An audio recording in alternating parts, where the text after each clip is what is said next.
Olá pessoal, tudo bem? Sou o professor Paiva e estou aqui dando continuidade ao tema segurança da informação. Este vídeo nós queremos abordar a questão da legislação, né? Todo profissional, todo analista, todo desenvolvedor, todo gerente de tecnologia da informação precisa se preocupar com essa questão da legislação. Então nós vamos focar, abordar alguns aspectos da legislação para que você tenha um maior embasamento. Então, por exemplo, a própria Constituição de 1988, ela já traz em algum dos seus artigos algumas questões correlatas à segurança da informação, tá certo? Então, por exemplo, o artigo 5º, no seu inciso 10º, trata do direito à privacidade. Então, é o princípio da confidencialidade, né? Então, está aqui, é um mandamento constitucional, tá certo? Então, é preciso que no tratamento de informação se leve em conta a necessidade da confidencialidade, de manter a intimidade e a vida privada de alguém. No mesmo artigo 5º, no inciso 12º, direito à privacidade das comunicações, né? Então, quando você está usando o WhatsApp, por exemplo, criptografia de ponta a ponta, garantia de sigilo, etc. Então, isso é obrigação, mandamento constitucional. No mesmo artigo 5º, no inciso 14º, resguardo do sigilo profissional, né? Então, por exemplo, médico, advogado, psicólogo, padre, né? Então tem o resguardo para isso aqui. A mesma coisa a questão da fonte para o jornalista. No artigo 5º ainda, inciso 33º e artigo 37, fala do direito ao acesso à informação. Então nós temos a lei de acesso à informação que regulamenta esses artigos aqui. E nós podemos citar, por exemplo, aqui a obrigação da administração pública de promover a gestão documental, artigo 216. Então a própria Constituição, ela aborda, né, ela tangencia questões correlatas à segurança da informação. Nesse sentido, mais recentemente, em 2014, 23 de abril, foi sancionada pela Presidência da República o Marco Civil da Internet. Tá certo? Então, esta lei dispõe sobre o tratamento de dados pessoais, inclusive nos meios digitais, por pessoa natural ou por pessoa jurídica de direito público ou privado, com o objetivo de proteger os direitos fundamentais de liberdade e de privacidade e o livre desenvolvimento da personalidade da pessoa na internet. Então, o Marco Civil da Internet é a base para a Lei Geral de Proteção de Dados que nós tivemos agora a partir de 2018. Então é outra questão que é importante você ler, aprofundar e ter conhecimento. Lá fora, né, na União Europeia, nós temos a GDPR, que é o Regulamento Geral de Proteção de Dados que se aplica na União Europeia. Então uma empresa brasileira que atua, por exemplo, com a União Europeia, que presta serviço, por exemplo, ela vai ter que se adequar. Então, multas que vão até 20 milhões de euros, ou 4% do faturamento anual. A possibilidade de abranger empresas brasileiras também. Então, em seus diversos artigos aqui, escopo territorial no artigo 3º, quais são as sanções no artigo 83, quais são os princípios no artigo 7º, a ideia do consentimento, tá certo? Proteção de dados e várias outras questões que estão explícitas na GDPR. E a GDPR influenciou e nos obrigou a formalizar a LGPD, a Lei Geral de Proteção de Dados no Brasil. Aí nós temos aqui, em 2018, tá certo? A publicação da Lei 13.709/2018, que é a Lei Geral de Proteção de Dados, que entrou em validade no ano passado e que todos nós temos que nos adequar. Tá aqui, artigo 1º. Esta lei dispõe sobre o tratamento de dados pessoais, inclusive nos meios digitais, por pessoa natural ou pessoa jurídica de direito público ou privado, com o objetivo de proteger os direitos fundamentais de liberdade, de privacidade e o livre desenvolvimento da personalidade da pessoa natural. Então você vê que é o mesmo sentido do Marco Geral da Internet, tá certo? Então ela vem para tratar questões mais específicas e nós vamos aprofundar agora. Esse é um trabalho do escritório de direito jurídico, Opus Blum, tá? Que traz alguns detalhes que são interessantes a gente abordar. Então, os 12 princípios sobre a LGPD, né? Os principais pontos. Então, o escopo de aplicação, o artigo 1º, afeta qualquer atividade que envolva utilização de dados pessoais, né? Incluindo o tratamento pela internet, de consumidores, empregados, dentre outros, né?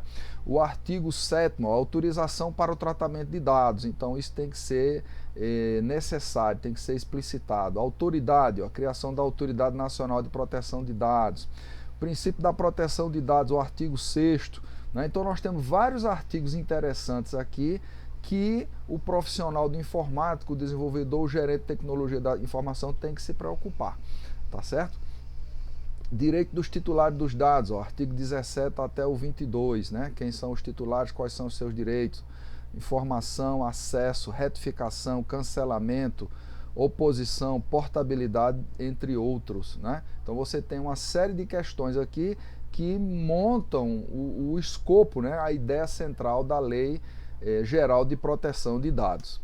Direito dos titulares dos dados, ó. Então ainda nessa cartilha publicada pelo Opus Blum, nós temos aqui, ó, correção dos dados incompletos ou inexatos ou desatualizados. Então você pode solicitar para corrigir, né? Então, por exemplo, se você consta lá no cadastro como solteiro e agora você é casado, você pode pedir, se for interessante, corrigir. Confirmação da existência do tratamento e acesso aos dados, então é preciso ter essa informação. Revogação, eu um dia consenti e posso querer revogar. Informação sobre a possibilidade de não fornecer consentimento, então você vê que quando você acessa um site, ó, este site coleta dados, você aceita, né? Então você consentiu, mas você pode voltar atrás. Anonimização, né? O bloqueio ou eliminação dos dados desnecessária, excessiva ou tratados ilicitamente. Então alguém está com os seus dados, você não quer que permaneça, então pode usar essa ideia de tornar anônimos esses seus dados aqui, ó. Portabilidade dos dados, né? Para outro controlador, fornecedor. Eliminação dos dados pessoais tratados com o consentimento do titular. Oposição a tratamento irregular, então está lhe dando alguma questão que você não tem interesse, né? Informação sobre a entidade com as quais o controlador compartilha dados, então você tem que ter esse direito também. Então são muitos direitos que a lei assegura para proteger as pessoas físicas e jurídicas com relação aos seus dados. Sanções administrativas previstas na LGPD, então está aqui, ó, aplicáveis desde 1º de agosto de 2021, né? Então a lei foi sancionada em 2018, mas só passou a valer a partir de 1º de agosto de 2021. Então nós temos aqui, ó, advertência, multa simples até 2% do faturamento até o limite de 50 milhões, a ideia de multa diária, a possibilidade de publicização da infração, então tornar público que aquela empresa tal foi punida, bloqueio dos dados pessoais envolvidos, eliminação dos dados, suspensão parcial por até 6 meses do banco de dados envolvido, proibição parcial ou total do exercício de atividade relacionada a tratamento de dados. Então, uma empresa que não se comporta bem, que não segue a lei, pode sofrer todas essas sanções administrativas aqui. E se leva em conta o quê? A gravidade, a boa-fé, né, as condições econômicas, a reincidência e vários outros critérios para poder aplicar essas punições, essas sanções que podem ser gradativamente elevadas. Alguns exercícios para ajudar a fixar, né? E até para você entender como é que são cobradas essas questões. Então tem aqui, ó, uma questão da banca IADES, do Conselho Regional de Nutrição, 3ª Região, agente administrativo. Então tem um texto aqui, ó. A Lei 13.709 de 2018, a LGPD, incide quanto ao cadastro de usuário e clientes, alterando a maneira como as organizações devem tratar dados pessoais com vistas a proteger os direitos fundamentais de liberdade e de privacidade e a respeitar o livre desenvolvimento da personalidade, da dignidade e o exercício da cidadania. Considerando o disposto na referida lei, assinala a alternativa correta. Então nós vamos ter aqui 5 alternativas, vamos ver o que é que se aplica, né? Essa lei se aplica exclusivamente a dados coletados por meio digital. Você viu que não, tanto em meio digital como nos meios convencionais.